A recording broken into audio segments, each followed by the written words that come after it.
ಪರಸ್ಪರ ಅವಾಚ್ಯ ಪದವನ್ನ ಬಳಸಿಕೊಂಡು ನಿಂದಿಸಿಕೊಂಡಿದ್ದಾರೆ ಶಾಸಕರು. ಹಾಗೆ ಎಂಎಲ್ಸಿ ಭೀಮರಾವ್, ಶಾಸಕ ಸಿದ್ದು ಪಾಟೀಲ್ ಹಾಗೂ ಎಂಎಲ್ಸಿ ಭೀಮರಾವ್ ಪಾಟೀಲ್ ಇಬ್ಬರ ನಡುವೆ ವಾಗ್ವಾದ ನಡೀತಾ ಇತ್ತು. ನಾಚಿಕೆ ಆಗ್ಬೇಕು, ಜನನಾಯಕರು ಜನಪ್ರತಿನಿಧಿಗಳು ಅಂತ ಅನ್ನಿಸ್ಕೊಂಡವರು ಅವಾಚ್ಯ ಶಬ್ದಗಳನ್ನ ಬಳಸ್ಕೊಂಡು ಸರ್ಕಾರಿ ಒಂದು ಸಭೆಯಲ್ಲಿ ಈ ತರ ಗಲಾಟೆ ಮಾಡ್ಕೊಳ್ಳೋದಕ್ಕೆ ಲೇಔಟ್ನ ವಿಚಾರ ಪ್ರಸ್ತಾಪ ಮಾಡ್ತಿದ್ದಂತೆ ಫುಲ್ ಮಾತಿನ ಚಕಮಕಿ ನಡೀತು. ಭೀಮರಾವ್ ಪಾಟೀಲ್, ಹುಮ್ನಾಬಾದ್ ಶಾಸಕ ಸಿದ್ದು ಪಾಟೀಲ್ ಇಬ್ರು ಕೈ ಮಿಲಾಯಿಸೋ ಹಂತಕ್ಕೆ ಹೋಗಿತ್ತು ಇಬ್ಬರ ನಡುವಿನ ಒಂದು ಗಲಾಟೆ. ಜಿಲ್ಲಾ ಪಂಚಾಯತ್ ಸಭಾಂಗಣದಲ್ಲಿ ಕೆಡಿಪಿ ಸಭೆ ನಡೀತಾ ಇತ್ತು. ಪ್ರತಿ ಜಿಲ್ಲೆಯಲ್ಲೂ ಕೆಡಿಪಿ ಮೀಟಿಂಗ್ಗಳಾಗ್ತಾ ಇರ್ತವೆ. ಉಸ್ತುವಾರಿ ಸಚಿವ ಈಶ್ವರ್ ಖಂಡ್ರೆ ಅವರ ಅಧ್ಯಕ್ಷತೆಯಲ್ಲಿ ಸಭೆ ನಡೀತು. ಸಚಿವ Rahim Khan, DC Shilpa Sharma, CEO Girish Bodhale, SP Pradeep Gunte ಸೇರಿ ಜಿಲ್ಲಾ ಮಟ್ಟದ ಅಧಿಕಾರಿಗಳು ಭಾಗಿಯಾಗಿದ್ರು. ಜಿಲ್ಲಾ ಮಟ್ಟದ ಅಧಿಕಾರಿಗಳು ಭಾಗಿಯಾದಂತ ಸಂದರ್ಭದಲ್ಲಿ ಎಂಎಲ್ಎ ಸಿದ್ದು ಪಾಟೀಲ್, ಎಂಎಲ್ಸಿ ಭೀಮರಾವ್ ಪಾಟೀಲ್ ಇವರ ನಡುವೆ ಕೈ ಮಿಲಾಯಿಸೋ ಹಂತಕ್ಕೆ ಗಲಾಟೆ ನಡೀತು ಅಂತಂದ್ರೆ ನಾಚಿಕೆ ಆಗ್ಬೇಕ್ರಿ ಇಬ್ರಿಗೂ. ಜನನಾಯಕ ನೋಡಿ, ಒಬ್ಬ ಪೊಲೀಸ್ ಅಧಿಕಾರಿ ಹೋಗಿ ಜಗಳ ಬಿಡಿಸೋದಕ್ಕೆ ಹೋಗ್ತಾರೆ ಮಧ್ಯದಲ್ಲಿ.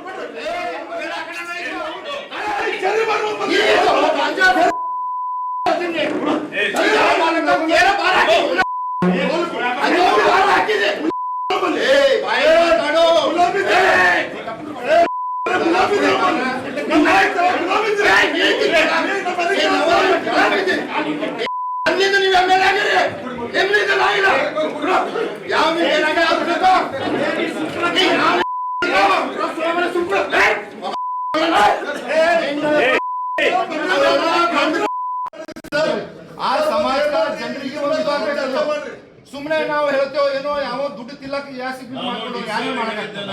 375 ಸರ್ವೆ ನಂಬರ್ದಾಗ ಏನಾಗಿದೆ ಹೇಳ್ರಿ. ಈಗ ನೋಡಿ, ಈಗ ಅದ್ರ ಬಗ್ಗೆ ನಾವು ವಿಸ್ತೃತವಾಗಿ ಚರ್ಚೆ ಮಾಡೋದು ಸರ್. ಇದ್ರ ಬಗ್ಗೆ ಚರ್ಚೆ ಆಗಿರ್ತಾರೆ. ಒಬ್ಬರದೊಬ್ಬರು ತೆಗೆದಾಗ ಡೆವಲಪ್ಮೆಂಟ್ ಹಿಂಗಾಗಿ ಇಡೀ ಜಿಲ್ಲೆ ಎಲ್ಲಿ ಏನಾಗ್ತಾ ಇದೆ ಅಂತ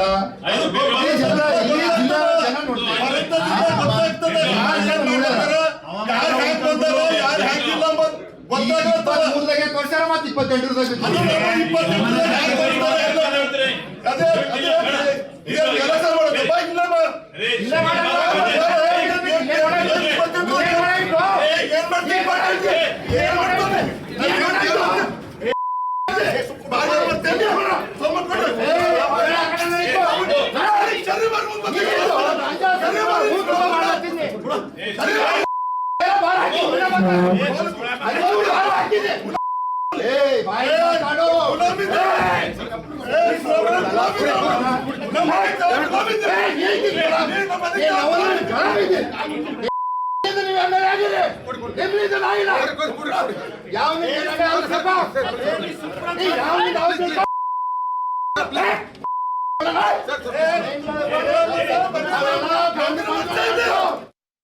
ನಮ್ಮ ಬೀದರ್ ಪ್ರತಿನಿಧಿ ರಾಜ್ಕುಮಾರ್ ದೂರವಾಣಿ ಸಂಪರ್ಕದಲ್ಲಿ ಜಾಯ್ನ್ ಆಗ್ತಿದ್ದಾರೆ. ರಾಜ್ಕುಮಾರ್, ನಿಜವಾಗ್ಲೂ ನಾಚಿಕೆಗೇಡಿನ ವಿಚಾರ. ಎಂತೆಂಥ ಅವಾಚ್ಯ ಪದಗಳನ್ನ ಬಳಸ್ಕೊಂಡು ಒಬ್ರಿಗೊಬ್ರು ಕೆಸರೆಡ್ಚಾಡ್ಕೊಂಡು ಜಗಳ ಆಡ್ತಿದ್ದಾರೆ. ಒಂದ್ ಕಡೆ ಎಂಎಲ್ಎ, ಒಂದ್ ಕಡೆ ಎಂಎಲ್ಸಿ.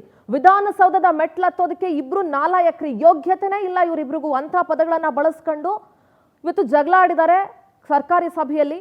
ಏನ್ ಹೇಳ್ತೀರಿ ರಾಜ್ಕುಮಾರ್? ಏನ್ ಇವರಿಬ್ರಿಗೂ ಮೊದಲಿಂದ ಆಗ್ತಿರ್ಲಿಲ್ವಾ ಅಥವಾ ಹೇಗೆ? ಸಿಂಧೂರ, ಏನ್ ಬೀದರ್ ಜಿಲ್ಲೆಯ ಹುಮ್ನಾಬಾದ್ ತಾಲೂಕಿನ ಎಂಎಲ್ಎ ಆಗಿರ್ಬೋದು ಮತ್ತಂದ್ರೆ ಬೀದರ್ನ ಎಂಎಲ್ಸಿ ಆಗಿರ್ಬೋದು, ಇಬ್ಬರು ನಡುವೆ ಸಾಕಷ್ಟು ದಿನಗಳಿಂದ ವೈಮನಸ್ಸಿದೆ. ಒಂದು ಕಡೆ ಸಿದ್ದು ಪಾಟೀಲ್ ಮತ್ತಂದ್ರೆ ಭೀಮರಾವ್ ಪಾಟೀಲ್ ಇಬ್ರು ಸಹೋದರ ಸಂಬಂಧಿ ಆಗ್ಬೋದು. ಹಾಗಾಗಿ ಸಿದ್ದು ಪಾಟೀಲ್ ಬಿಜೆಪಿ ಆದ್ರೆ ಭೀಮರಾವ್ ಪಾಟೀಲ್ ಕಾಂಗ್ರೆಸ್ ಇಂದ ಎಂಎಲ್ಸಿ ಆಗಿದ್ದಾರೆ. ಸಾಕಷ್ಟು ಅಲ್ಲೂ ಕೂಡ ಸಾಕಷ್ಟು ದಿನನಿತ್ಯ ಆದ್ರೆ ಇದೇ ರೀತಿ ಕಿರುಕುಳ ಆಗ್ತಾ ಇದೆ. ಹಾಗಾಗಿ ಒಂದು ಕಡೆ ಸಾರ್ವಜನಿಕರಿಗೆ ಎಲ್ಲೋ ಒಂದ್ ಕಡೆ ಬೀದರ್ ಜಿಲ್ಲೆಯಲ್ಲಿ ಅಭಿವೃದ್ಧಿ ಕಮ್ಮಿನೇ ಅಂತ ಹೇಳ್ಬೋದು. ಇವತ್ತು ಅಭಿವೃದ್ಧಿ ಮೀಟಿಂಗ್ ಇರೋ ಹಿನ್ನೆಲೆಯಲ್ಲಿ ಈಶ್ವರ್ ಖಂಡ್ರೆ ಸಾಕಷ್ಟು ಜಿಲ್ಲಾದ ಎಲ್ಲಾ ಅಧಿಕಾರಿಗಳನ್ನು ಕರೆದಿ ಅಭಿವೃದ್ಧಿ ಪರವಾಗಿ ಯಾವ ತರ ಮಾಡ್ಬೇಕು ಅಂತ ಒಂದು ಸಭೆಯನ್ನು ಮಾಡ್ತಾ ಇದ್ರು. ಹಾಗಾಗಿ ಇವಾಗ ತಾನೇ ಸಭೆ ಚಾಲುವಾಗಿ 10 ರಿಂದ 15 ನಿಮಿಷಗಳ ಆಯ್ತು. ಆದ ನಂತರ ಹುಮ್ನಾಬಾದ್ ತಾಲೂಕಿನ ಒಂದು ಲೇಔಟ್ ವಿಚಾರಕ್ಕೆ ಸಿದ್ದು ಪಾಟೀಲ್ ಅವರು ಎತ್ತಾರೆ. ಅದರಲ್ಲಿ ಏಕಾಏಕಿ ಗರಂ ಆಗಿರುವಂತಹ ಭೀಮರಾವ್ ಪಾಟೀಲ್ ಮತ್ತೆ ಸಿದ್ದು ಪಾಟೀಲ್ ಇಬ್ಬರ ನಡುವೆ ಮಾತಿನ ಚಕಮಕಿ ಮುಗಿದಿ ಸಾಕಷ್ಟು ಅವಾಚ್ಯ ಶಬ್ದಗಳಿಂದ ಬೈಕೊಂಡಿರ್ತಾರೆ. ಹಾಗಾಗಿ ಕೈ ಮಿಲಾಸ ಹಂತಕ್ಕೂ ಕೂಡ ಹೋಗಿತ್ತು. ಅಲ್ಲಿರುವಂತ ಅಧಿಕಾರಿ ಆಗಿರ್ಬೋದು, ಉಸ್ತುವಾರಿ ಸಚಿವರು ಕೂಡ ಆಗಿರ್ಬೋದು, ಸಾಕಷ್ಟು ಒಂದು ಗೊಂದಲದಲ್ಲಿ ಇದ್ರು. ಅಂದ್ರೆ ಇವಾಗ ಜಿಲ್ಲಾ ಪ್ರಜ್ಞಾ ಸಭೆಯನ್ನು ಕೆಡಿಪಿ ಮೀಟಿಂಗ್ ನಡಿಬೇಕು, ಇವಾಗ ರದ್ದುಪಡಿಸಿ ಹೂಡಿಕೆ ಮಾಡಿದರೆ ಉಸ್ತುವಾರಿ ಸಚಿವರು. ಹಾಗಾಗಿ ಜಿಲ್ಲೆಯಲ್ಲಿ ಎಲ್ಲೋ ಒಂದ್ ಕಡೆ ಅಭಿವೃದ್ಧಿ ಆಗ್ಬೇಕಾದ್ರೆ ಇವಾಗ ಇದೇ ರೀತಿ ಪ್ರತಿ ಒಂದು ಸಲ KDP ಸಭೆಯಲ್ಲೂ ಕೂಡ ಅಭಿವೃದ್ಧಿ ವಿಷಯ ಬಂದಾಗ ಗಲಾಟೆನೇ ಆಗ್ತಾ ಇದ್ವು. ಹಾಗಾಗಿ ಇವಾಗಂತೂ ಎಲ್ಲ ಅಧಿಕಾರಿಗಳು ಮುಂದೆ ಇವತ್ತು ಮಾತಿನ ಚಕಮಕಿ ಅವಾಚ್ಯ ಶಬ್ದಗಳನ್ನ ಬೈಕೊಂಡು ಕೈ ಮಿಲಸೋ ಹಂತಕ್ಕೆ ಹೋಗಿದೆ. ಹಾಗಾಗಿ ಅಧಿಕಾರಿ ಕೂಡ ಎಲ್ಲೋ ಒಂದ್ ಕಡೆ ಭಯಭೀತರಾಗಿದ್ದಾರೆ. ಮತ್ತಂದ್ರೆ ಜಿಲ್ಲಾ ಉಸ್ತುವಾರಿ ಸಚಿವರಾಗಿರ್ಬೋದು, ಜಿಲ್ಲಾ ಪೊಲೀಸ್ ವರಿಷ್ಠಾಧಿಕಾರಿ ಪ್ರದೀಪ್ ಕುಂಟಿ ಅವರಾಗಿರ್ಬೋದು, ಸಾಕಷ್ಟು ಜನ ಸೇರ್ಕೊಂಡು ಇವಾಗ ಅದು ಇಬ್ಬರು ಗಲಾಟೆಯನ್ನು ಬಿಡಿಸಿ ಇಬ್ಬರಿಗೆ ಸಾಂತ್ವನ ಹೇಳಕ್ಕೆ ಒಂದು ಸಾಂತ್ವನ ಹೇಳ್ತಾ ಇದ್ದಾರೆ. ಹಾಗಾಗಿ ಇನ್ನೂ ಕ್ರಮ ಯಾವ ತಗೊಂತಾರ ಅಥವಾ ಕಂಪ್ಲೇಂಟ್ ಕೊಡ್ತಾರ ಅಥವಾ ಕೊಡಲ್ಲ ಅಂತ ಕಾದು ನೋಡ್ಬೇಕಾಗಿದೆ ಚಂದ್ರ. ಎಲ್ಲ ಡೀಟೇಲ್ಸ್ಗಾಗಿ